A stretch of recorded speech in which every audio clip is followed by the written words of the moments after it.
BSE looking to close it out, going up against this monster lineup. This is the Dominator Esports lineup that we've been wanting to watch, again, for 3 games now, and it hasn't really happened. Yep, Freddy gets the first steal of the game here. At the same time, the nice rotation by Joe, making sure no invasions are coming in for the side of BSE. Good start. Yeah, very good start. And this is what Dominator Esports wants to do. They want to be aggressive. They need to take whatever they can as much as possible. They need to limit as much farm from Musang King.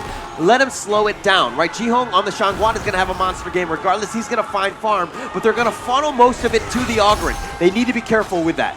Yep, and L, at this point, he needs to put up the best performance of his life, because without it, DMT might struggle against the absolute tank and burst damage coming in. Yeah, I believe in L. I believe in his Cannon Blast. I think that they're going to be game-changing, being able to change things up, especially with Musang King, Path of Passing kind of being up in front. If they're able to lock him down and let Chipengs and Freddy kind of go in and just start bashing people out while you know you have the damage in Jurl and Toshi, you're going to be fine. So they set themselves up for success with this draft here. Yep, I can't emphasize enough. For both teams, first blood is going to be really important. Oh yes, the knock up the launch onto Xiang. It's Freddy getting the first blood for DMT.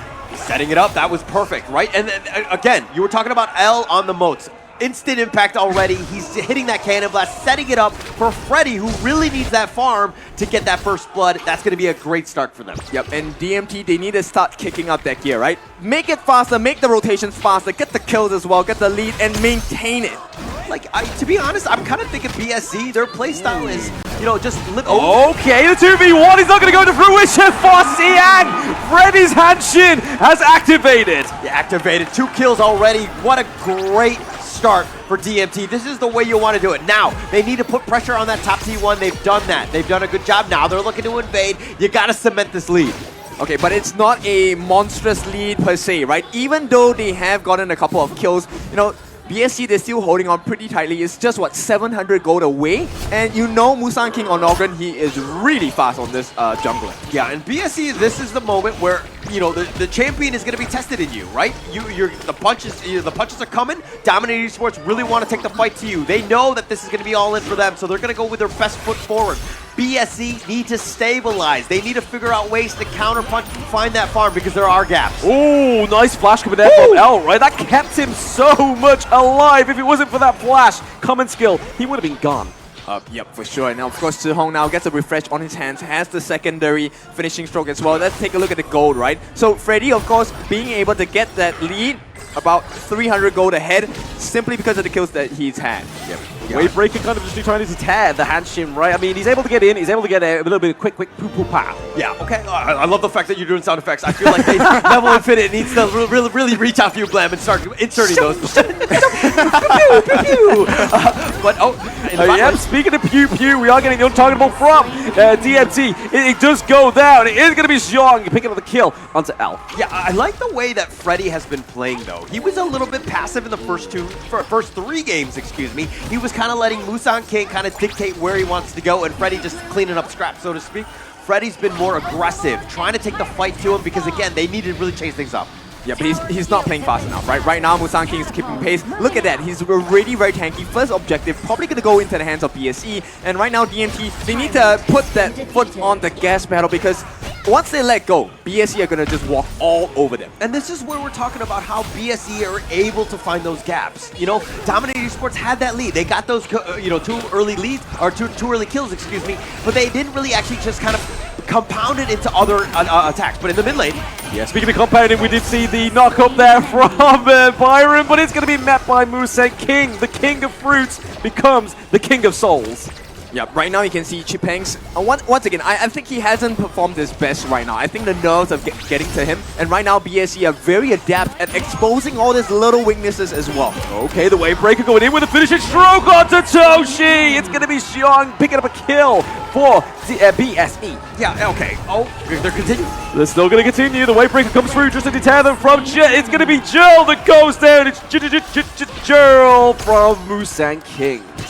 Okay, when Chipengs was going in, Toshi was actually rotating to the mid lane. He was trying to get there, but Chipengs just went a little too early. They were grouped and he got so bloodthirsty that he went in. And unfortunately, they're not on the same page and they need to kind of coordinate these attacks. Again, Speaking of coordinated attacks, the Wavebreaker has come through to deter Earl from it. We do see Musang King gets the Death Precipice, but is it going to commit any more? Cannon Blast is oppressive enough to push them away. They're playing right into the books of BSE, right? This is what BSE does best. They like to bait the fights in, and then they come up with the support really strongly.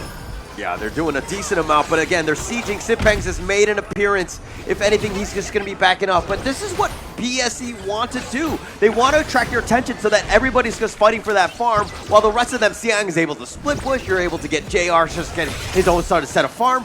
This is BSE's playstyle. And one of the things they do really well is about that target prio, right? They are able to get the target that they need. So Toshi is always in danger, Joe's always in danger, L is always in danger as well. The common skill coming through with a flash for G-Pangs. It is going to be Jer coming through with the Wavebreaker as well as the finishing stroke onto Z-Pangs. That is a 4-1 gank up into the Clash lane, but it is going to be an answer cool thanks to the turret.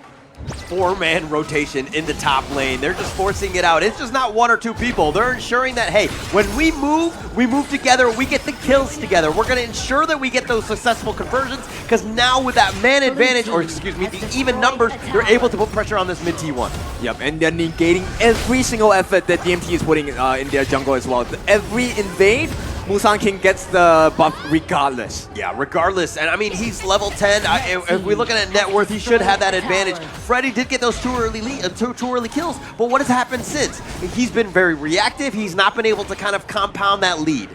Yeah, and at this point, BSE recovered in farm. Right now, about 700, no, about close to 1,000 gold ahead. Yeah, this is a bad situation. I mean, you do not want to see this if you're dominating esports, but it looks like Freddy's looking to go in. Freddy getting the CC immunity from that ultimate. He's just kind of trying to bait as much skills as possible, right? With the Wavebreaker, stuff like the Ode has already been placed down, but BSE know how to play these team fights. Yeah, there's decent damage coming in from the side of Dominator, right? Coming from L as well, but they're not controlling the map, and once again, they're falling prey. BSE, this is their strength. Look at the amount of pressure, especially when you have someone like Arlie. JR is going to be melting these towers really quickly. Yeah, look at that Maple Dance. Just avoiding most. Oh, okay, the Kajusing comes through as well as Freddy. That is going to be a pick-up kill. The think inside the box, the signature move for L comes through for DMT. That is a 4-3-0 trade. Only getting over there with the skin of his teeth. Siang is thinking twice about that. Yeah, but they're making the trades, they're making the conversions as well. T1 on the top being threatened by the side. And let's see how they chase. Over and over again, they overlap the skills, and time again, Freddy jumps in and out. This is why he's so good on this Hansing. The ability to go in at the correct time, get the knockup, allow the team to find that secondary move as well. Yeah, but that's Speaking of knockups, though, we do see Siang's a lot of bit of lost for words, and again, Freddy getting the kill for the side of DMT. Freddy looking pretty low. The finishing stroke doesn't connect. Yeah, but the setup was so good. L has been night and day. He really needed that break. Maybe he took a little bit of a power nap because he's hitting his cannon blast. That think inside the box was so good, setting it up for the rest of your team to just rack it up. Freddy needs help in the sense that he needs the lockdown because he's going to bring the damage. He's 5-0-1. Oh yeah, that's a big one. At the same time, they took Radiance. They want to fight, and this is what I love about Dominator. They never shy away from the fight. This time they take a good fight. They know how to execute the fight properly. The stuns coming in. Freddy once again putting a lot of pressure on the side lanes. This is exactly what Dominator needs to do. Yeah, JR, basically they want to make sure that JR is scared. He's not just free farming, just able to just kind of go in. Freddy needs to kind of pretend like he's going in, but L... Oh, speaking of going in, they do take L off in the early part of the team fight, which could be trouble here. We could see another finishing stroke. The force field suppression does come through to save She-Pangs. Yeah, but Freddy's still pushing up, right? So they're surviving that initial aggression. As long as they don't have a losing trade, it should be fine for the side of DMT. Yeah, but look at this pressure into the mid lane. They take the mid T1. Looking like they're going to focus their attention now on this Tyrant, which will be the 10-minute one. So they have a little bit of a gap. They focus their attention now on the bottom T2, forcing this one out. Chiphex, all he can do is watch right now. And towers are going down, but he's creating space for Freddy in the top lane. Yep, so level 13, that's a good advantage, right? But right now, Freddy needs to convert that into team fights. They need to make sure that they're able to pincer in the side of BSE. BSE, on the other hand, as long as they survive, once Jer is still alive, that Celestial Melody is going to be so potent against the likes of DMT. Yeah, definitely going to need that space that Freddy's providing. He's got the speed to go in, and now he's going to be here with this Shadow Tyrant. This is going to be the 10-minute mark at this point. And with Siang making a rotation in, it looks like there's going to be a bit of a skirmish with this 5-on-5 Tyrant fight here. Oh, it is, right? And I think one thing I noticed about Dominator is they actually thrive off of poke compositions, right? As long as L can shoot from afar, Toshi can shoot from afar, Gerald can shoot from afar, they generally stay safe and they understand when to enter the fight as well. Yeah, and L, again, just fishing, just throwing out those cannon blasts, seeing what he can connect. If anything, it's provided vision. But look at Gerald. Gerald, Freddy, all on the bottom. They're making their way around. They know that this fight is going to happen, but they want to go for it. Yeah, the impressive wave breaker does actually deter the side of DMT from them, but he may force a reset here. Freddy gets the kill onto Jung as well. That's currently a 1-0 trade, 1-1 trade for Jill as well. Toshi goes down. That is unfortunate for the side of DMT. She bangs, gets a death precipice. Double kill for the king of fruits, Musang King. I mean, Musang King is Musang King for a reason, right? On this Augur, an absolute monster. It looked like it was going to be a little bit rough, but again, BSE finding ways to get in, and how do you deal with this Musang King? It's one thing for him to be stunned, but then you have to burst him. He's got Conductor of Souls. He has so much sustain. It's so difficult to deal with him. The king of bait, right? Get too close, we're going to come looking for your backlines as well. Freddy, this will be big if you can get the steal. If he gets steal, it could be a big upset, but it's not. It's JR cleaning up that Shadow Tyrant. Yeah, Musang King, though, is a little bit low, so if anything, they've kind of scared him away. But Freddy, looking to fight 1 versus 3. Yeah, 1 versus 3. I mean, he's bringing him into L, so we could get the pick inside the box, but Freddy goes down as well. They take down Siang, so 1 for 1 for Toshi, so putting the resources in the right place. Yeah, but not onto Freddy. He's your pretty much your carry. He needs to stay alive. He's giving your team a lifeblood. The fact that he got picked off there, trading with Siang, I'm pretty sure BSE are happy with that. Okay, Chipangs, he's going to try his best to hold, right? But the refresh does come in. Oh, yes, the final strike does connect once more onto the side of DMT. This could be frightful for them. They've got to fight on 2 fronts. They do have the Clash Lane going with the minion wave. And Jill, L look pretty low. Yep, it's a tough situation to be in. BSE, they are primed and ready to lift the trophy. This could be very well the last push. Yeah, last push here. The minions have been taken in the top lane. The mid lane is still going to be there, but they do have a numbers advantage. Sipeng's down for 13 more seconds. That's an eternity at this stage. With Siang making his way over here, they're going to start to group up. They're looking to go for one final push. If anything, they're looking to just siege. Yeah, the path of passing just come through. The wave breaker just kind of trying to force them up from this minion wave as they crash through to the high ground turrets for now. Nice little cannon blast there. Nice little connection. The knock up for Freddy. We do see the L goes down as well. That's already 1.